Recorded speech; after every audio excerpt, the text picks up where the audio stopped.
O brincar é uma oportunidade única, em que as crianças exploram o mundo ao seu redor, exercitam a imaginação, se divertem.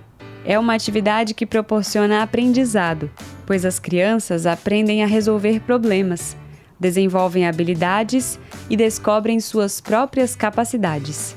Proporcionar espaço para brincadeiras permite que as crianças se expressem e se tornem adultos saudáveis e criativos.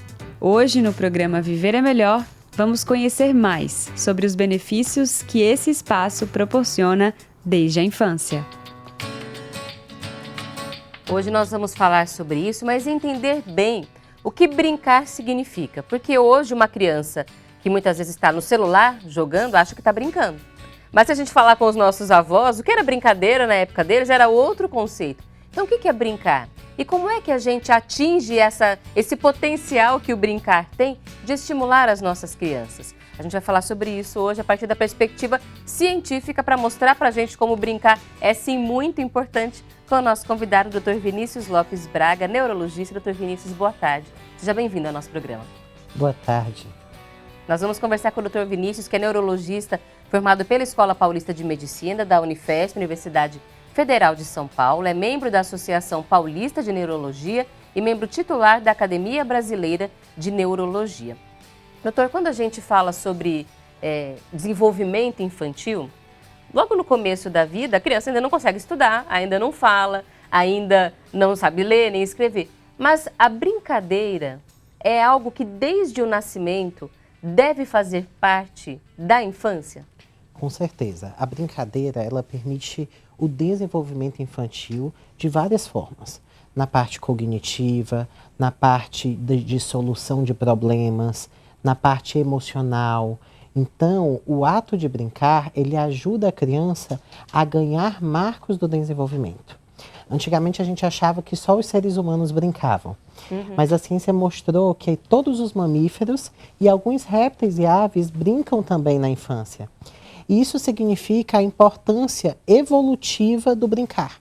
O brincar faz parte para a gente conseguir ter desenvolvimento e para a gente conseguir sobreviver enquanto espécie. Porque o brincar estimula habilidades e situações que não serão vividas de outra forma, senão por esse mundo da imaginação, da gente, porque não são adultos ainda para resolver problemas, eles ainda não têm autonomia sobre as próprias vidas.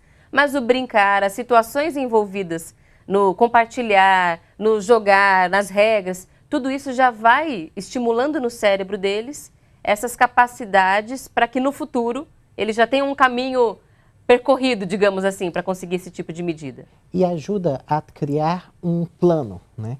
Quando você se coloca num local, quando você cria uma situação de imaginação, você está se colocando no local de uma situação problema, você aprende a resolver essa situação problema sem estar no momento de estresse, sem estar no momento em que realmente você tem um risco ali. Então, quando a gente está brincando, a gente está aprendendo a resolver problemas do futuro e está aprendendo também a como se colocar, a como lidar com aquela emoção. E isso é fundamental, porque para a criança não gerar frustração, para saber lidar quando perde, quando ganha em um jogo. E tudo isso vai formando um arcabouço para a emoção daquela criança e para as decisões também do dia a dia. Então a gente pode entender que brincar na infância é quase como estudar? É claro que sem o compromisso da escola, mas assim, algo que é fundamental. Assim como a gente valoriza muito a escola, precisa aprender a ler, escrever, mas antes de serem capazes de fazer isso, as crianças precisam ser capazes de brincar. Precisam, e existe o estudo formal, né? Então a gente tem a capacidade de aprender na escola, a matemática, a literatura, mas a gente também tem a capacidade de aprender brincando. Por exemplo, a criança aprender a colocar o cubos, aprender pinça, a pegar objetos, aprender as cores. Muitas vezes, antes da criança ir para a escola formalmente, a gente aprende a falar, aprende as cores, né? E eu brinco que é o principal, né? Nos primeiros 1000 dias de vida é quando a criança está com maior neuroplasticidade, ou seja, os neurônios e o encéfalo, o sistema nervoso da criança, está mais apto a fazer novas conexões. A gente nasce sem saber quase nada da vida, né? Sem saber falar, sem saber comer, sem saber as cores, o dia a dia. Não tem controle nem pelos movimentos, né? Recém-nascido dá tapa no rosto, não tem habilidade física. E aí, brincando, a gente aprende o principal, né? Porque o mais difícil é aprender a falar, a andar, as coisas básicas da nossa sobrevivência. E aí, depois disso, seguir na escola, continuar, já tendo feito aquele principal, né? E aí, o senhor falando dos primeiros 1000 dias, eu lembrei do recém-nascido, que é um período que muitas vezes a gente fala assim, ah, mas eles ainda não conseguem brincar. Mas já há formas de estimular, o brincar tem que ser entendido de uma forma mais ampla, não significa necessariamente um joguinho, mas um recém-nascido já tem formas de ser estimulado pela brincadeira? Sim, o recém-nascido, ele vai desenvolver habilidades de interação social, então vai desenvolver habilidades de sorriso social, vai desenvolver habilidades de interagir com o olhar, de seguir um objeto, ou habilidades também de reconhecer quem é meu pai, quem é minha mãe, a importância da minha família e de eu me sentir seguro com aquelas pessoas. E brincadeiras, né? Quem não viu um bebezinho brincando de esconde, achou, e dando aquele sorriso que a gente gosta, né? Então, toda essa interação social e essa comunicação começam aí. Isso já é brincadeira. Isso já é brincadeira. E já é desenvolvimento infantil. Quando a gente fala sobre brincar, eu, por exemplo, tenho mais de um filho, então eles acabam muitas vezes brincando juntos. Mas eu tenho uma sobrinha que é filha única. Faz diferença? Tem mais importância o brincar sozinho ou brincar acompanhado? Tem, os dois estimulam, mas de formas diferentes. É claro que mesmo a criança brincando sozinha, ela é capaz de estimular a imaginação, ela é capaz de empilhar objetos, mas existe a falta de você ter uma interação social. A interação da gente com outros seres humanos, com outras crianças, favorece o desenvolvimento da linguagem, favorece a gente aprender mais rápido novas expressões, novas palavras e favorece também o lado emocional do brincar. Porque quando a gente está brincando com dois irmãos brincando, por exemplo, a gente aprende a ganhar, aprende a perder, aprende também a ter compaixão e você vê que o outro perdeu e você, poxa, ele perdeu. Mas calma, tá tudo bem, eu perdi ainda agora, você perdeu agora. E você saber lidar. Porque na vida também é assim, às vezes a gente vai ganhar, às vezes a gente vai perder. E a gente tem que saber lidar com as nossas emoções e respeitar as emoções do outro também, né? Então isso é a importância da coletividade. E às vezes a gente vê crianças que têm atrasos, por exemplo, de linguagem, ficam muito brincando sozinha e aí entra na creche ou entra na escola e aí começa a ter ganhos, né? E os pais, nossa, tô aliviado, desde que entrou na escola tá voando, né? E aí a falta das outras crianças para brincar.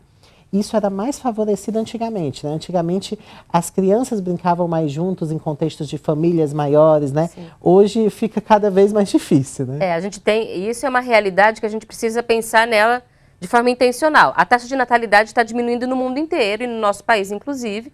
A tendência hoje, as famílias não chegam nem a 2 filhos, pela estatística. Então, a gente estava falando de muitas crianças filhas únicas. Sim. E aí, esses pais, já que brincar sozinho é bom também, sim, ela vai ter desenvolver capacidade de estar sozinha, segurança, mas eles devem pensar em organizar, por exemplo, encontrar um vizinho, um primo, tentar reunir, porque é diferente, aí que vem, é diferente porque muitos pais falam assim, mas eu brinco com meu filho. É diferente brincar com adulto e brincar com criança? Da mesma idade, sim? É diferente, porque as habilidades ali estão sendo construídas em conjunto, né? Então, você está com faixas etárias do mesmo interesse. Uma criança junto com a outra, elas vão saber o que elas são capazes, muito mais fáceis, e uma vai ajudando a outra, né? O adulto tem um lado importante, que é a construção de laços na família. Então, é sempre importante, eu sempre pergunto para os pacientes, para as famílias que eu acompanho, vocês têm um horário da família? Vocês têm um horário sem estar com celular, sem estar com TV, sem estar comendo, um horário em que vocês brincam, em que vocês estão juntos e dignamente juntos, estão ali para isso. E é impressionante o tanto que esse horário e esse tempo, quando bem feito, ajuda a construir laços. Ajuda a construir respeito, ajuda a construir também histórias e lembranças, né, para a vida, né?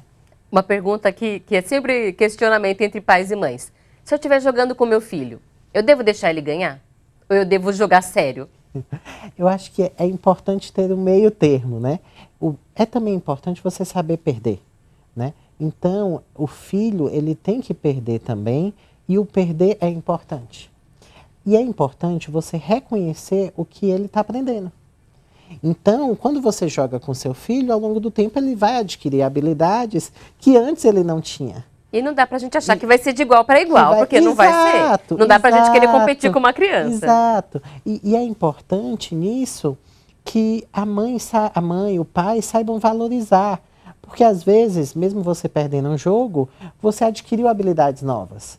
Então, olha, hoje você foi bem melhor. Olha, isso você conseguiu fazer, eu nunca te vi jogar desse jeito. Parabéns. E esse reforço positivo, sempre visando o que a criança conseguiu e não o que ela deixou de fazer, né? O brincar tem que ser lúdico, né? O brincar, ele precisa ser livre ou direcionado, quando a gente fala no desenvolvimento? Porque quando a criança em casa, por exemplo, ela brinca de um jeito mais solto, às vezes a gente vai direcionando. Na escola elas brincam também, mas às vezes tem a brincadeira com intenção. Como é que a gente em casa deve conduzir isso? Na maioria dos casos, o simples brincar lúdico é suficiente. A criança gostando das atividades e escolhendo o que brincar. Em alguns casos, por exemplo, em que existem sinais de alerta no desenvolvimento, a gente orienta por brincadeiras que vão desenvolver aquela área de forma mais específica. Então, por exemplo, eu tenho brincadeiras que desenvolvem muito psicomotricidade. Você encaixar objetos, empilhar cubos, você reconhecer a forma com aquele objeto. E eu tenho brincadeiras que desenvolvem muito mais linguagem. Contar histórias, repetir a história, imaginar aquilo. E isso os próprios pais conseguem notar quando que seus filhos têm uma dificuldade maior em uma área e outra. E você pode tentar estimular aquela brincadeira. Mas essa é a grande questão. Estimular é uma coisa, forçar é outra. Então, é importante estimular, mas sem criar na criança uma expectativa e uma necessidade de fazer aquilo. Aí deixa de ser brincadeira. Porque aí começa a virar cobrança. Exato. Perde exato. a graça de ser livre, de ser lúdico. Exato. Muitos pais pensam assim, meu filho tem dificuldade de ficar quieto, vou comprar quebra-cabeça, que é para fazer ele ficar quietinho um pouquinho. E funciona isso ou a gente vai acabar deixando a criança mais irritada ainda? Quando a gente vai contra um pouco... Há crianças que gostam de brincar quietinhas. Brincam ali com as coisas sentadinhas e há crianças que gostam de brincar, correr mais e pular mais. A gente tem que respeitar o perfil ou a gente tem que estimular o contrário, o oposto? O que acontece? Quando você está na faixa etária ideal, você pode estimular e faz bem. Então, por exemplo, é uma dica boa para todos os brinquedos. Todos os brinquedos hoje em dia, eles vêm na caixa com a faixa etária indicada para a criança. Então, aquele brinquedo é indicado para aquela faixa etária. Se eu boto um quebra-cabeça de 1000 peças para uma criança de 6 anos, ela, além de não conseguir fazer, não vai engajar e vai ficar frustrada.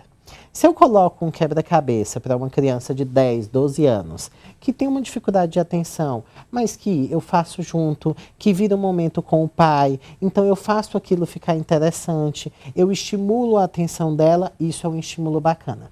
Então, o mais adequado é você ligar a idade à brincadeira.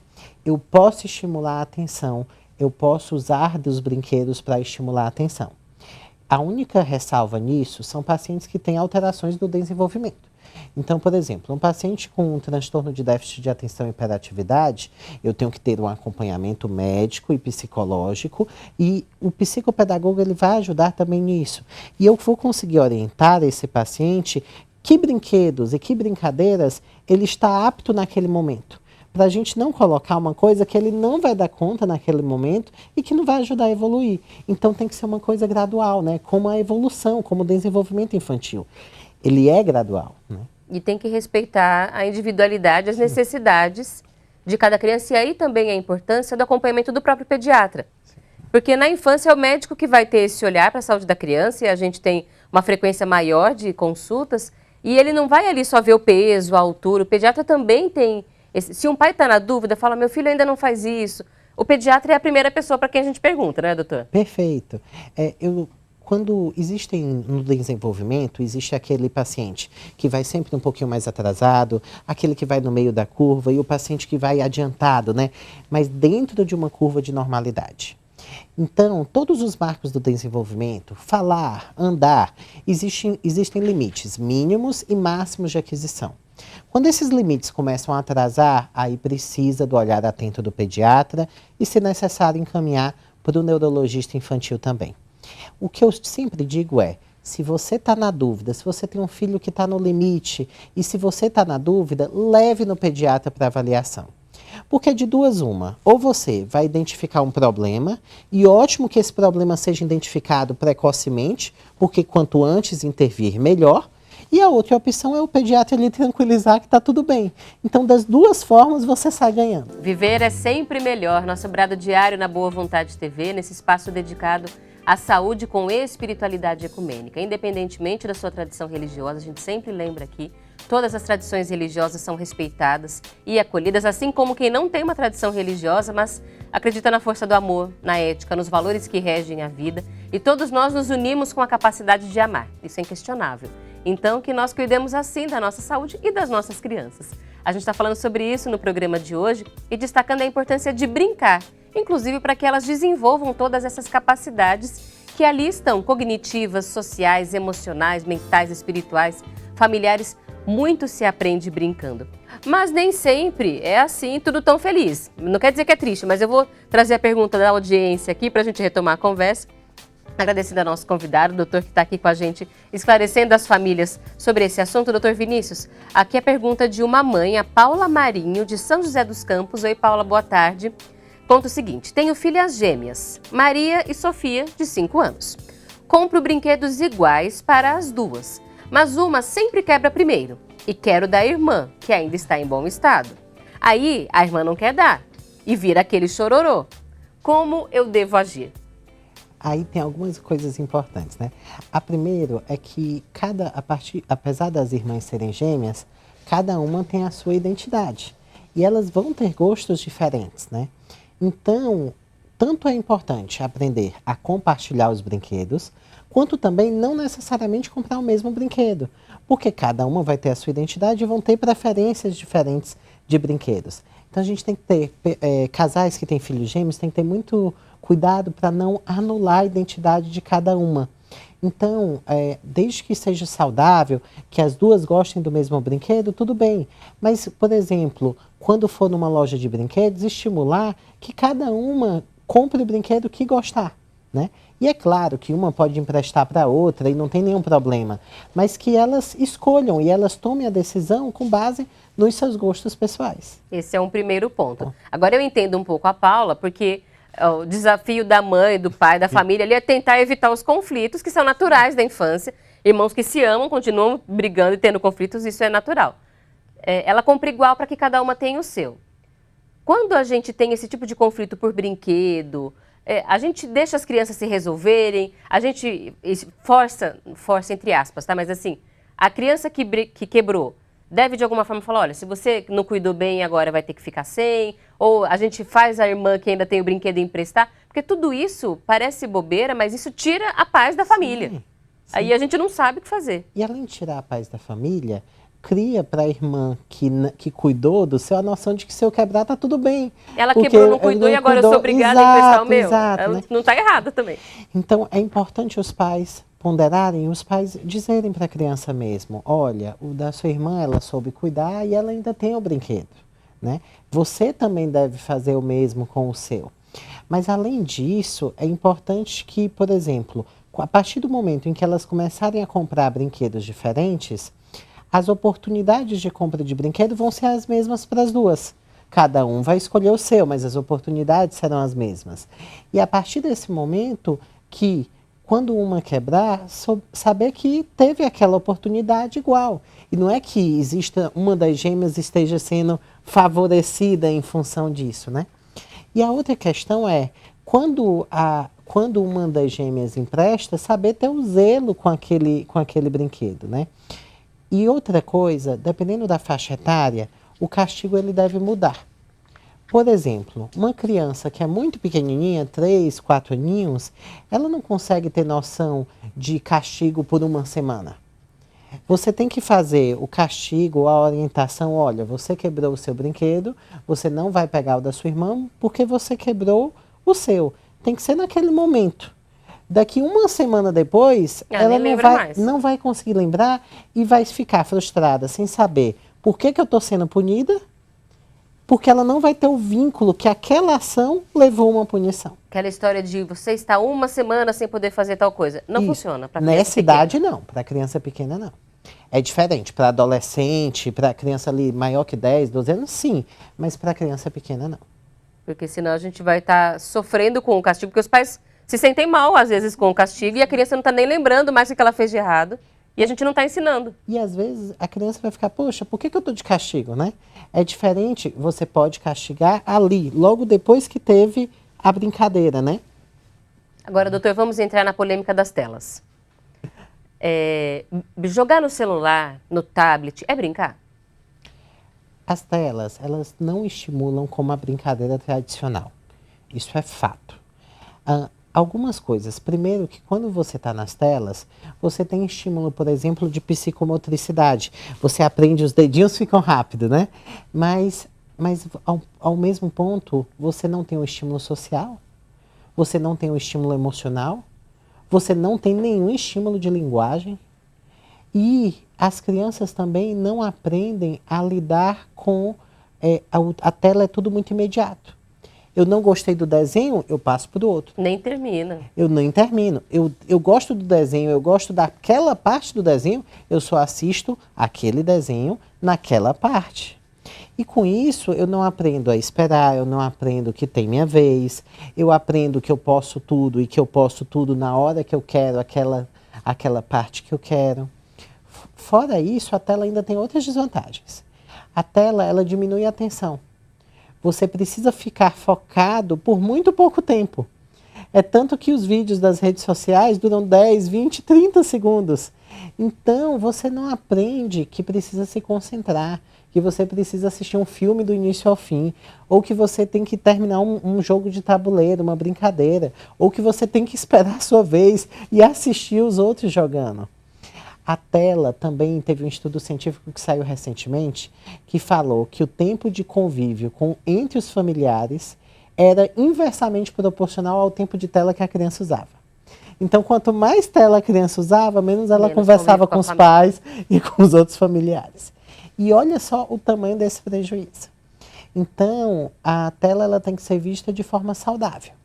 Os pais têm que ter controle do que as crianças estão usando, de que aplicativos estão entrando, de qual a idade certa para ter redes sociais. Então, que, na opinião da neurociência, é qual? Teve a Academia Americana de Pediatria, ela recomendou que as crianças não devem ter smartphones a partir dos 12 anos, até os 12 anos, e que as redes sociais, se criadas entre os 10 e 14, ela coloca assim, devem ser monitorizadas obrigatoriamente pelos pais. Tá. E devem ter um tempo limite. Aqui no Brasil, a Sociedade Brasileira de Pediatria, ela coloca quantas horas cada criança deve ter de tela. Entre 0 e 2 anos, os primeiros 1000 dias de vida, sem telas. E é o momento em que é mais importante, exatamente que a gente já conversou hoje. E após isso, dos 2 aos 5 anos e 11 meses, é 1 hora de tela. E tela, gente, soma a tela da TV, do celular, do tablet. Eu brinco, se estiver olhando para a tela do micro-ondas, pode contar. Porque tira da tela do celular e põe na televisão, isso. É tela, a gente está só se enganando. Então, qualquer tela somada 1 hora dos 2 aos 5 anos e 11 meses. A partir dos 6 anos e até os 10, o limite de 2 horas de tela por dia. Né? Então, tudo a gente tem o bom senso, né? É usar, mas saber usar para o bem.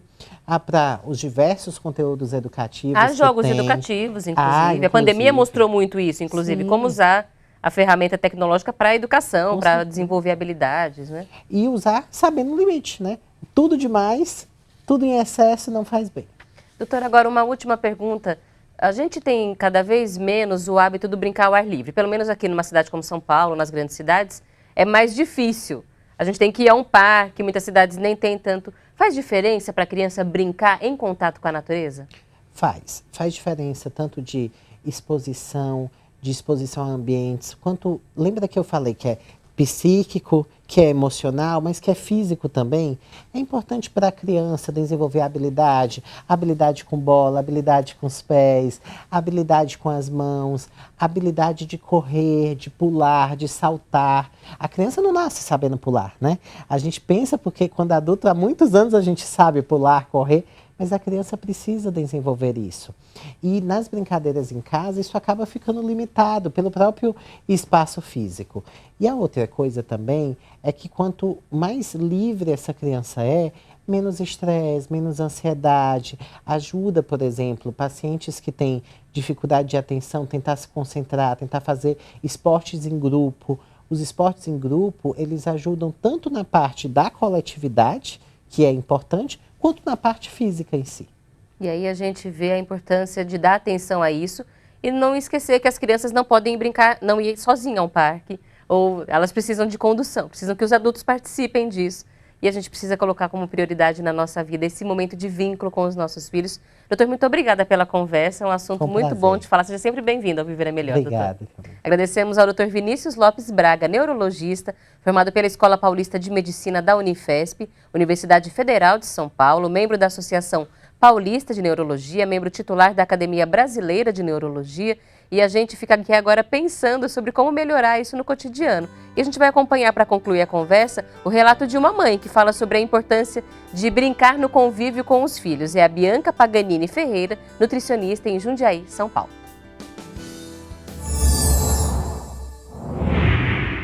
Eu sou mãe do Lorenzo, de 12 anos, que tem síndrome de Down, da Catarina, de 4 anos. E para nós aqui em casa, o ato de brincar, ele é muito mais do que uma simples atividade para a criança. Ela é a parte fundamental do desenvolvimento físico, emocional, social e cognitivo.